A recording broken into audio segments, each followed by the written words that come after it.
you find some? Ayaw ni Bel maghanap, tita. Bakit? Ako dyan. Sino? Si Bel. Marami dyan sa mga puno. Nakuha ko pera! Angat. Anak. Pati mga magulang nagkakanap. Pero, Papi! May puno na yun.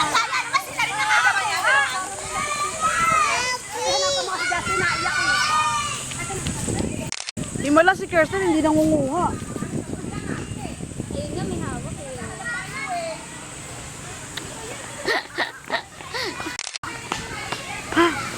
Dapat ba mabilang yung mga itlog na yan? Ha? Dapat mabilang. Malaman ko nakuha lahat. Dali na! Maghanap ka na doon. Ito pera akin. Madali mo. Kaya ka nga sumama para mag-cake hunting. Hindi ka naman naghanap. Himala si Kirsten, hindi nangunguha. Hindi ka mananalo. Kuya lang. Pati ba sa mga puno meron? Manalo. Ayaw mo manalo. Ewan ka sumali. Manalo eh. Marami. Pwede talaga yun. Talaga yung candy mo. Ako yan ang gustong gawin yan. Manguha agad ng candy at kainin. Wala na, ayan na siya. Umiiyak na nga eh. Maligayan, naku, parang talalantakan na yung candy, oh. Dapat di mo muna inalis, eh. Ganyan na sa amin.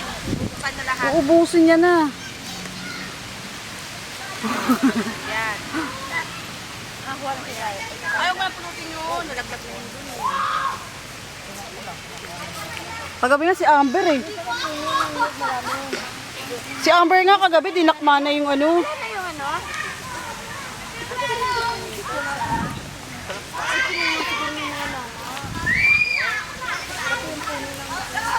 Yan ako anak ko nila. Nakuha namin dati.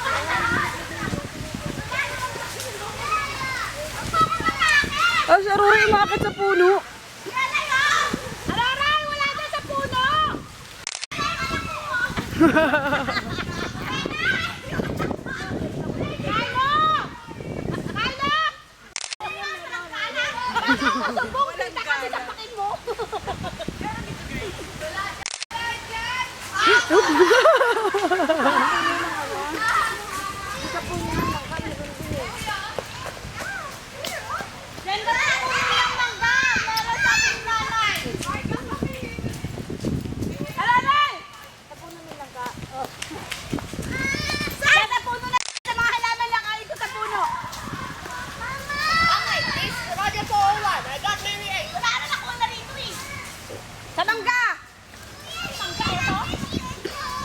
Makat kayo sa mga sanga-sanga, nandoon yung dollar, nakalagay. Anak mo ate sila, tapos sa kinakain. Ay, Justin! Hindi maganda yung ginagawa mo. Habang naghahanap pa kami, inubos mo yung candy. Tingnan mo siya, no? Ano ba yung langka? Wala sa pakialam. Wala kayo magkagawa sa pagkain ako. Isa may pera doon, oh.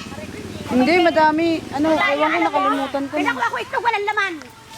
Akin na. Kinain nung ano, tapos binalik itlog. Ako rin. Woo!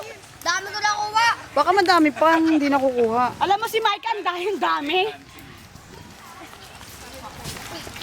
Sabi ni Mike, ayun na itlog ko. Pagkuha ko walang laman, kinain siguro yung laman. Wala na doon? Wala na. Ayun na, nakikita ko. Saan? Saan? Ano po? Saan?